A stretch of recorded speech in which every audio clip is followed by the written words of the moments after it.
But how do we work out a vector product, a cross product, with components? What do I do if I've got a Cartesian vector to cross product with I, j and k components rather than a length and an angle between them? This gets a bit complicated, a bit of algebra involved. I'll see if I can explain it more clearly than the textbook does. So, like when we did it with the dot product, we're going to be expanding A cross B in all its components and distributing the cross product over all the terms. So we're going to end up with some terms that have I cross I in them, and J cross J, and K cross K. But the angle between I and I is obviously 0 degrees.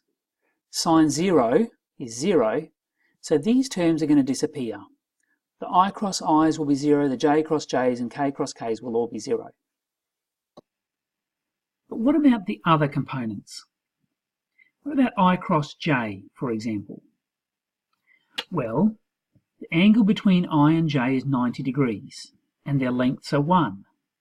So the length of I cross J is going to be 1 times sine 90, which is 1. So the length of I cross J is still going to be 1. But what direction does it go? Now, this is hard for me to show you correctly because the directions are different. I'm going to do it for me and see if you'll have to try it yourself and see if you can see it. So, looking at it for myself, I is coming out of the page towards me and J is going across. I cross J is upwards. Oh, that's the same direction as K. So I cross J is actually K. Its length is 1 and its direction is in the direction of K.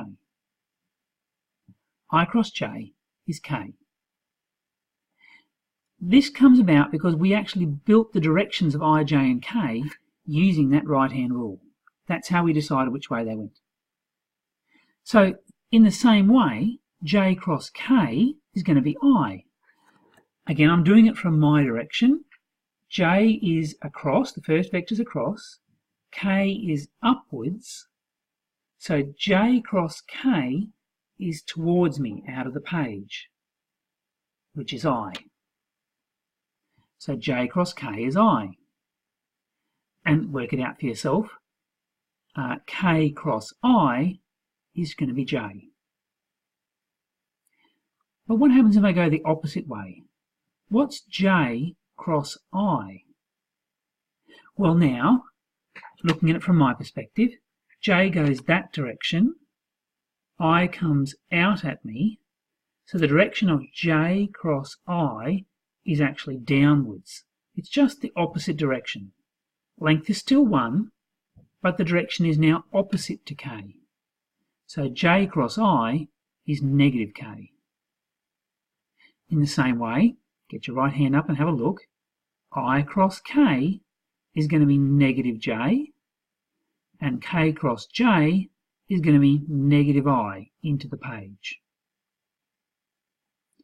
So your textbook then tries to explain all that and gives you the same result. I cross J is K, J cross K is I, and K cross I is J. And the opposite orders, this is not commutative. The cross product, it does matter which order your things go in. I cross J is K, but J cross I is minus K. K cross I is J, I cross K is minus J. And the same for these two. If it helps to remember, you can draw yourself a circle like this. I cross J is K, but K cross J, because you're going backwards, will be minus I. If that helps, remember the circle.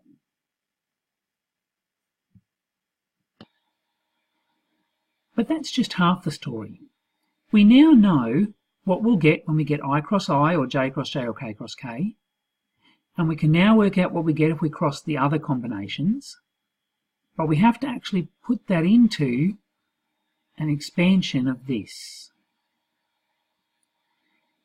Your textbook tries to do that. Unfortunately, they did something really silly.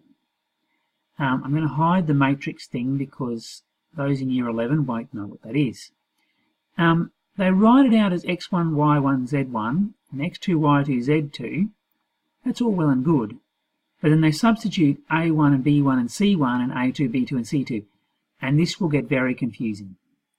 So I'm going to try to show you the same thing, but I'm just going to use X, Y, Z and P, Q, R and see if that's clearer.